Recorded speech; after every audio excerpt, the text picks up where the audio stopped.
শীতকাল প্রায় এসেই পড়েছে। শীতকালে যেমন প্রাদুর্ভাব ঘটে বিভিন্ন টাটকা শাকসবজি, তেমনি শীতকালে বিভিন্ন মাংসপেশিতে বা গাঁটে গাঁটে ব্যথাও খুব অনুভূত হয়। নমস্কার, আমি doctor Dibyendu Dutta, MD physical medicine and rehabilitation, pain management specialist.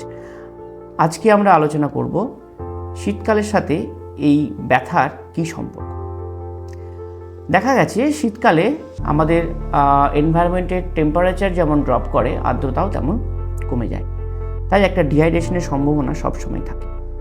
Dehydration হলেই মাংসপেশিতে একটা ক্র্যাম্প হতে পারে। শীতকালে আমাদের শরীরের ব্লাড ভেসেলসগুলো একটু কনস্ট্রিক্টেড হয়ে যায়। তার জন্য দেখা গেছে মাসেলসে পর্যাপ্ত পরিমাণে ব্লাড সাপ্লাইটা হয় না, এবং যার জন্য একটা ক্র্যাম্পের অনুভূতি হতে পারে।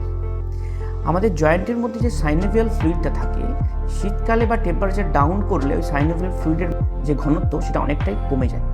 তো সেক্ষেত্রে কি হয়, একটু জয়েন্টের মধ্যে স্টিফনেস আসতে পারে। জয়েন্টগুলো মানে হাঁটুতে সকালবেলায় ঘুম থেকে উঠে মনে হতে পারে যে হাঁটুটা মেলতে অসুবিধা হচ্ছে, বা যে কোনো জয়েন্টে একটু আড়ষ্ট ভাব দেখা দিতে পারে। এবার আমরা আসবো সমাধান নিয়ে। তো শীতকালে সবসময় বলি আপনারা গরম জলে স্নান করবেন। গরম সেঁক দেওয়াটা সব থেকে বুদ্ধিমানের কাজ। হাইড্রেশন মেনটেন করতে হবে।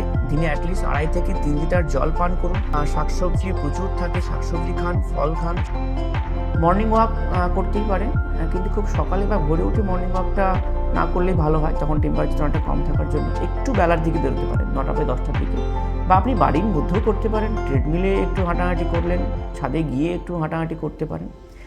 আর একটা জিনিস খুব দেখা গেছে, যেটা ওই শীতকালের দিকে হয়, যেহেতু টেম্পারেচার ডাউন থাকে, সানলাইট এক্সপোজার কম হয়, ভিটামিন ডি ডেফিসিয়েন্সি হয়। তো ভিটামিন ডি সাপ্লিমেন্টেশন আপনি নিতেই পারেন, অ্যাটলিস্ট শীতের 2 থেকে 3টে মাস।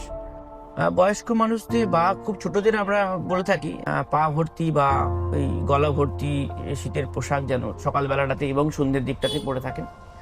তাতে কি হয়, জয়েন্টে জয়েন্টে ব্যথা কিন্তু অনেকখানি কমে যায়।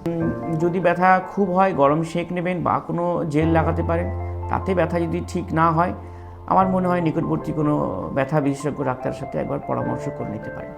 আজ তাহলে এখানেই থাকুক। পরের দিন আমরা আবার অন্য কোনো ইনফরমেটিভ ভিডিও নিয়ে আপনাদের সামনে হাজির হব। নমস্কার।